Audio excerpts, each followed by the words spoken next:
Wow. Okay, she did that. Did you see how she got off of that balance beam? Yes, she did it. Hey, this is Michelle Spiva, your practical priestess of wisdom, and I want to welcome you to today's podcast of Wisdom Smack. Mwah. So join me on the flip as we get into how to stick the dismount. I'll see you then.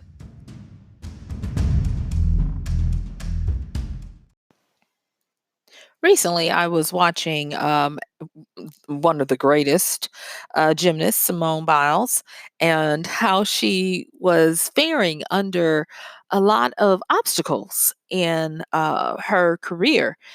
And I was just like, I don't know if I could do that. And so uh, she's so good at what she does that just watching her artistry, uh, my mouth hangs open, just like, wow, I didn't know you could do that, with the human body.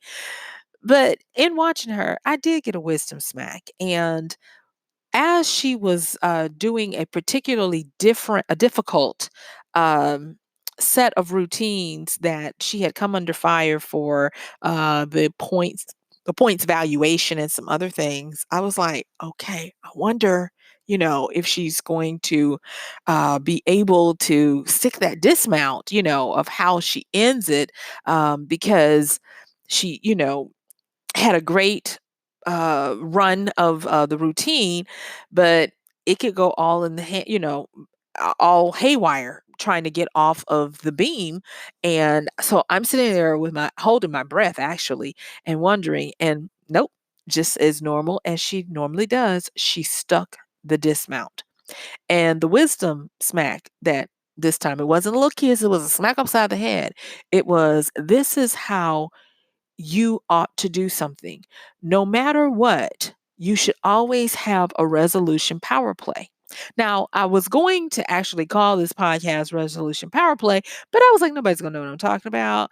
And yeah, but I'm going to talk a little bit about that. But I just kind of want to sum it up as saying you always want to finish strong. You want to have a great ending, and that there are some things that go into doing this. I think you guys know I played. If you've listened to this podcast for a while, when I was a little kid, I was in band, and I was blessed to be able to be in band long enough to start learning some music theory. And one of the things that I always liked about music theory is that when we were learning pieces and learning the notes and the instrumentation of our instruments, was that when you do something in music, you need to have a resolve, a resolution.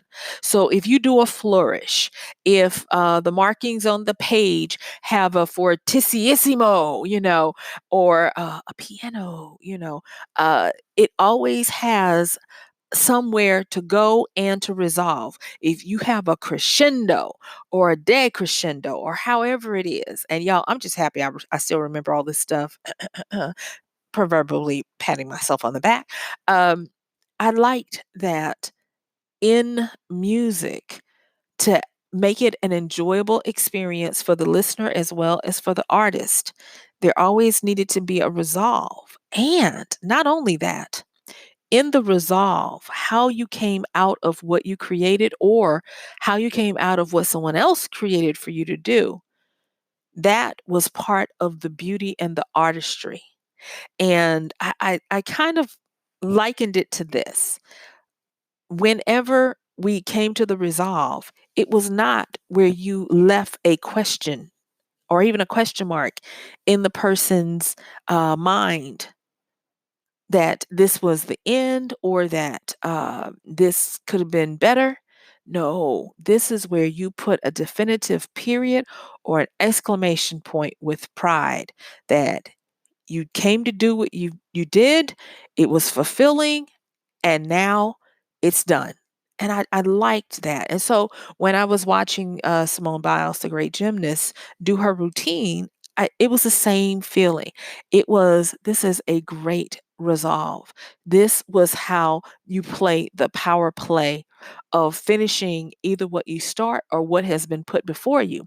And I'll be honest, I felt like she was finishing, taking back the power of what she had been dealt with, the controversy over how they were going to score her moves because nobody else was doing them. No one else could do them, at the time of this recording.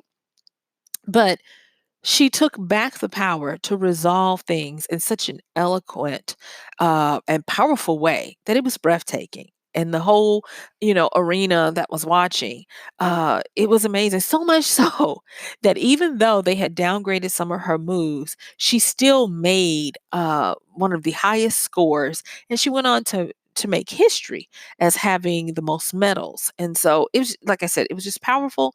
I got a huge, huge wisdom smack and appreciation for watching that great gift and getting the gift of wisdom, because it does help. It does, it helps, because I'm going to tell you, there are a lot of times where I have a project or even just something going on in my life, and I feel like I have to catch myself from limping along, just trying to crawl across the finish line. um I have themes, and that I'll have, like, for I like to do them in increments of years. And if I'm not finished getting the lesson from the theme, I'll extend it another year or whatever. But my current theme, and I have no problem sharing this with you. My current theme is done is the new perfect. And in being done is the new perfect, it was to help me to not be crippled by perfectionism, and it's been doing well. I'm happy with it. It's also something that can stand to have a little bit of upgrade. And so with this new wisdom smack of the resolution, how to finish with a great ending, a strong finish. It does not take away from getting finished by making me get in the weeds and getting deterred by the little jots and tittles of details. But it just reminds me that even with done being the new perfect, finish strong. Finish on my terms. Finish with a definitive period or exclamation point, and not with a question mark as to whether or not I could have given more, I could have done more, or was this really my best effort, or was it really even finished? And so I'm just, you guys, I'm just really grateful for how wisdom will just, if you, oh my gosh, you guys, if you just take the time to think and to know and to feel and to expect, you will get it. There is a saying that you get what you expect, and it's so true. You do get what you expect. So now that I've told you about Simone, and I've told you about music theory from being in band and everything. And you guys, I apologize. My allergies are a little whatever. So if I sound a little stopped up today, I'm okay. I can breathe and everything. It's just, like I said, yeah, allergy. So anyway, I do want to talk a little bit more about this whole idea of sticking the dismount, of making it, yeah, I did that. So let's get into it. So the first thing I want to talk about is, controlling your narrative. And I've mentioned it before in other podcasts, but I just want to, stick it here as well because it's real important that in whatever we're doing, we get the opportunity to own our lives and own the things that happen to us. Well, I'm going to say, I'm not going to say that for everywhere because, I don't know uh, the environment, the social, political, economic situation that you might be in. So I'm just going to have to make this as the middle of the bell curve for a Western society and a democracy. I'll say that. Okay. But I will say this, that if you have the opportunity and the bandwidth to do that, you have the opportunity to control your narrative and uh, to do things on your way. Like Frank Sinatra says, I did it my way. Yes. So you're able to do things your way. And with that, there are some things that I would like for you to consider if you're going to uh, make the best of any kind of situation and finish strong. And that is, make sure that you have as much as you can. Finish them on your terms. And to finish things on your terms, um, I'm going to say that there are certain things that can be changed and certain things that can't.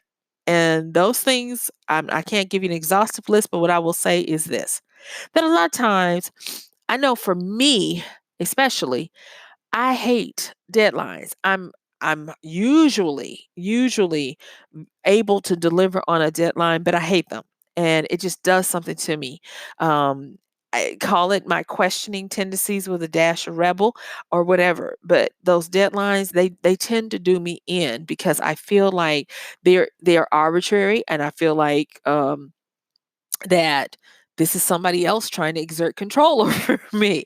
And so I have to work on that. But when I'm trying to do, done isn't the new perfect. And now with the addendum of stick the dismount, I know that I'm going to be able to end things on my own terms, because even though there may be a deadline to get something in, uh, it's I still have the power to do everything I need to still meet that deadline and to finish strong.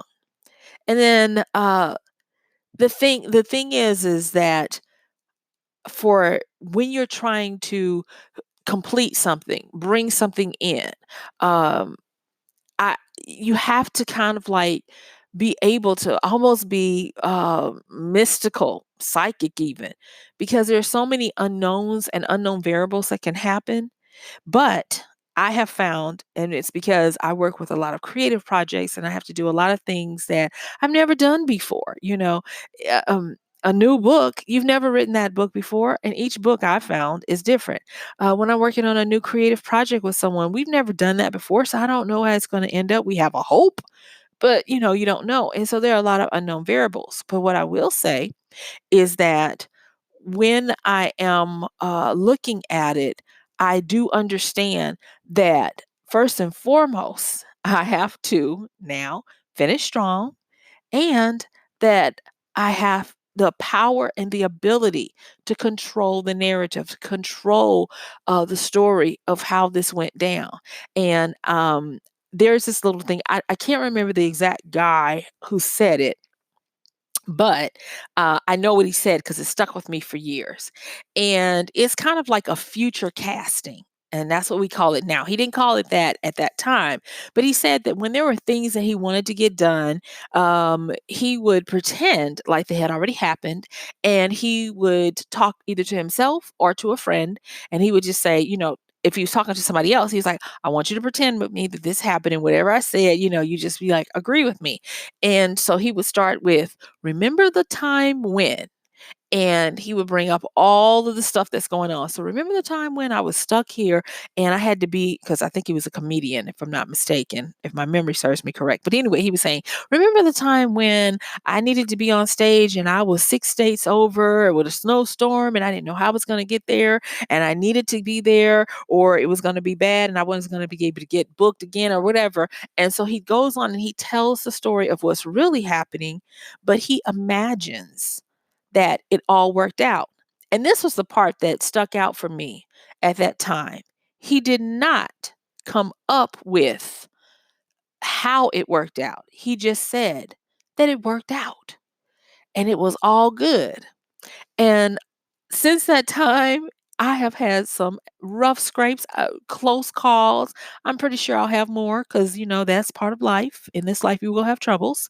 But one of the things that stuck with me when I heard him go through the example of how to do it, I learned that things tend to work out as long as you have a belief, a confidence, and a knowing. Now, yesterday, I talked about the difference between thinking and knowing. Check that one out if you haven't already. But anyway, it was just very powerful. And it's kind of like it's coming back around full circle now, because looking at how to stick the dismount when you've got your life going, you've got projects, whether it be relationships, career, money, social, any of those things, health, you still can stick the dismount. You still can have a great ending. You still can finish strong. And you can do that by taking the time to control the narrative and controlling the narrative by future casting, by something as simple as remember the time when. And if you just don't know how it's going to happen, just remember that it worked out. It worked out. And by just having the emotion, now don't say it and you're scared. Put some emotion of believing what your narrative is because your emotions can change your state. Oh, yes, they can. It can move you out of being scared and confused and not knowing which way to go to where you're like, I don't know where I'm going, but I'm going. And so consider that. Okay. So those are some of the things that I wanted to make sure I said on that end. So now let me get into um, other little tips and things and little wisdoms that will help you to stick the dismount and have a powerful resolution. And that is something as simple as remembering to tie up loose ends. We are wired to close loops. And even if you think, oh, good is enough, and all that kind of stuff, and I'll just leave that, it will nag you. If you are within the normal range and spectrum of mental ability, something that you need to get done or should have done, it's going to nag you. So even if you didn't need to have it done by the deadline, circle back around and tie up loose ends. And the reason why I say tie up loose ends is because either you will be still thinking about it, or it might be nagging you in the back of your mind, draining your battery, your mental battery, or someone else might that was depending on whatever you did, they may come back and say, yeah, we're still waiting on that. And then it'll totally throw a monkey wrench into whatever you're doing next. So tie up loose ends. And then make sure that you not only do that, but that you have endurance. That is one of the things that I had to learn. And that was most of the time, whenever you're doing something, it's going to take at least twice as long as you expected it. And so you have to have endurance. You have to have the stamina and you have to have the mental restraint and control to stick it out and to go through it. I used to get so frustrated. I would have a temper tantrum. I would waste time on having my little meltdown when I could have just been using that time to continue to move forward. And when you know better, you do better. And you guys, I am not trying to paint myself as perfect here. Oh, yes. Whew. Me, sometimes I was barely limping over the finish line and it wasn't pretty and I was a mess. And so I want to encourage you to just know that you're going to have endurance. Now, not only will you have to have endurance, but you'll also need to learn how to play this type of game. And it's called the long game. And so with the long game, you have to pace yourself. I have been studying recently uh, warfare strategies. Yeah, strategic warfare strategies. I am not a general. I am not interested in military stuff, but I am intrigued and fascinated with the planning, the logic, and the wisdom of war strategies. And what I have found is a lot of times they don't really have anything to do with the actual technique of fighting as much as they have to do with the long game. And what I'm currently learning is that when you have a strategy to settle in and you have to have a long game, the first thing you have to do besides have endurance and stamina is pacing. Oh, yes. And so going back to Simone, I noticed that when she was doing her routine, the one that got her that big score, because I had seen I guess, a clip from another day where she had done a similar routine and she was shaky, but this day she was on. And what I noticed was that she was pacing herself, she was taking her time, and she wasn't rushing things. And y'all, that is the kiss of death. When you want to stick the dismount, when you want to finish strong, you cannot rush. And that is something that I have to tell myself all the time because it gets to be where if you have gone through something and it's been a while and you start to see the light at the end of the tunnel, the first instinct is to take off running. And you cannot. You have to continue to keep your pace and keep walking so that you will be able to finish. Because I always think of that movie Jaws. Just when you thought it was safe to go back in the water, it's not. Just when you think you're at the finish line, there is a last little trap, a little, trip you up or something waiting. And if you're running, you'll surely get ensnared in the trap, or you'll surely you'll lose and you'll fail. But you have to pace yourself. And I'm having this conversation with you because, of course, I'm imagining you sitting right here and we're just having a good kiki and talking about this, right? And what I want to say is with all of the strategy and the learning from those great generals and stuff, you know what I'm learning? I'm learning that I am not good at strategy yet. But you notice I'm saying yet because I'm learning. Because some of the stuff that they take into consideration, it just does not even occur to me that that's part of the long game. Like, for instance, making sure that you realize that the finish can take longer to endure than the whole battle. It doesn't mean that it's going to take long to do. It's just that what it takes for you mentally, emotionally, physically, resource wise, it will take a lot out of you. So you got to save some gas in the tank for it, to give what is required, so that you don't miss the mark, you don't fail, you don't flub at the end. And this is and like I said before, you guys, you might already know all this stuff. This might be like, oh, I know this, but thank you for listening anyway, because it's good. It's good to me. And like I said, I promised I was going to share with you guys the wisdom smacks that I got, and hopefully they'll leave you better than they found you. But one of the things that I am having to look at with dealing with how to have this great ending, how to finish strong, is that not only do you have to have this endurance and this long game, but within it, you have to be quick, decisive, and clean with your actions. You can't leave no wiggle room for misinterpretations and ambiguities or even loopholes. Now, I talked about loopholes yesterday and how to exploit them for your benefit. But when it's on you and you are finishing, do not leave openings for shenanigans and chicanery to come in, because it will. It will try you.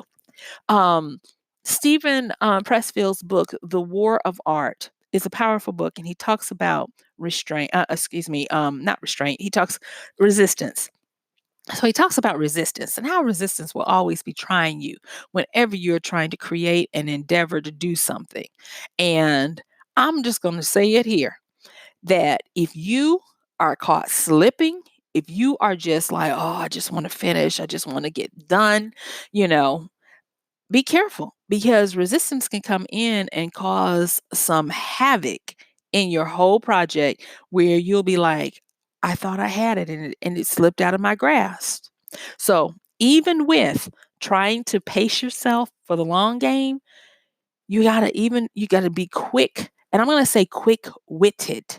You have to have the endurance to stay sharp. Yes, you have to stay sharp. And yesterday I mentioned the skill of observation and deduction. You have to carry that throughout whatever it is you're doing, because if you take yourself for granted, if you misjudge the situation, and that's another thing, you guys, I have misjudged situations where I thought I was finishing and I wasn't even in the middle part. And talk about an emotional uh accident where I needed emotional chiropractic, chiropractic services to help me get out of that tangle. Don't don't give don't mistake where you are in the situation that you're trying to go through. And so that goes in, and I want to say being quick, being decisive, making sure that you're clean with your actions, leaving no wiggle room, none of that. That goes back to tying up loose ends, controlling the narrative, making sure that you end things on your terms, making sure that you continue to have the control to finish things the way that you know to finish them. And I'm going to say this part, I wasn't going to include this, but I'll go on and say it. I have realized that when I am at the finishing or the beginning of the finishing of something, I have to maintain my power and not give it away um, by not paying attention to how it can be taken away. And what I mean by that is maybe I'm not the one rushing, but because there are expectations, I feel rushed. So there have been many times when, and still to this day, I'll be writing a book and I get people asking daily, "Are you finished yet? Are you finished yet? When is it coming? Is it going to be published? Are you going to make the deadline? Is it, and I'm like, wow. And when I have not been aware of it, I have lost the ability to be decisive and clean with my actions. And thus, I've given my power away to feel rushed. And I have not finished as strongly as I had planned or wanted to because I took my eye off the prize and I started thinking about finishing instead of knowing that it will be finished and it'll be finished the right way. And so I hope that, just me sharing that with you will help you to understand what I'm talking about on this part. Because if you've not gone through a project or a situation in your life that required this level of concentration and confidence, I'm hoping that this podcast is going to help you to be able to lessen, mitigate, or even eradicate, do away with all of the got yous and the snares and the tripwires and the traps that I and many others have gone through right when we thought we were about to finish. And going back to the music theory that I was talking about earlier. I remember our band played The Flight of the Bumblebee. And I remember being like, oh my God, will this thing ever be over? I remember my cheeks trembling and my jaws getting lax and trying to continue to, sustain. Now, we're little kids and you might say, oh, that suite is not that bad. You try playing it. But what I would say is that I remember our band director, our concert band director, telling us to pay attention because the rhythm and the beats, we would start rushing it. He was like, "You're rushing, slow it down. You're rushing." And I was like, "How can we be rushing if we're almost to the end and we're tired?" And that's when you make the most mistakes. You know, Looking at Simone Biles doing these triple, triple, triple Lindy somersault thingies all over the place. That girl was tired. She had to be, She had a full day. But still, she paced herself. She didn't rush it. And she stuck her dismount. And that's one of the things that I stand convicted of. That if I don't watch it, if I am just trying to be done, I'll rush. I'll totally lose the rhythm that would make for the best finish, the strongest way where I can stay in control. And so I'm going to say that to you. Be aware of that. When you're almost to the finish or when you just want to get something done, don't rush it.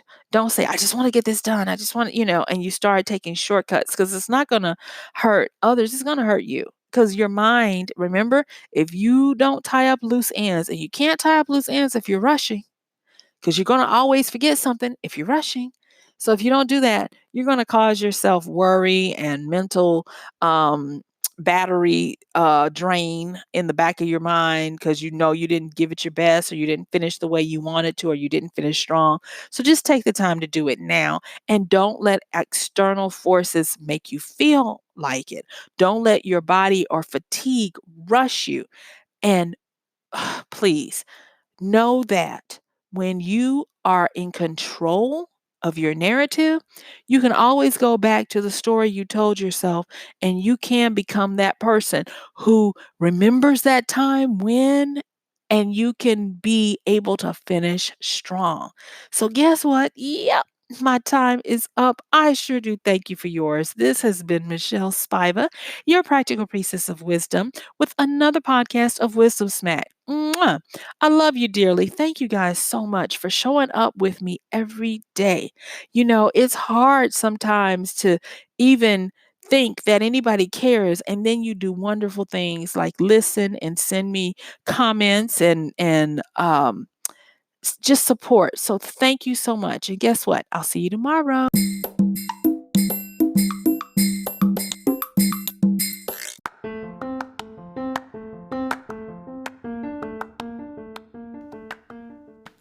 And that's going to do it for today's podcast of Wisdom Smack with Michelle Spiva. If you like this podcast, please help us get the word out. Like, comment, subscribe, and even share. And if you really like it, please help us continue to get the word out by considering using this show's link for Amazon. So when you want to go to Amazon and you do all of your general shopping, please use MichelleSpiva.com/AMZ. It's simple as that. It doesn't cost you anything extra, and this show might receive a little bit of commission that will go towards helping to further get these episodes out to you and to others. So thank you so much for listening. This has been Michelle Spiva with Wisdom Smack. Bye.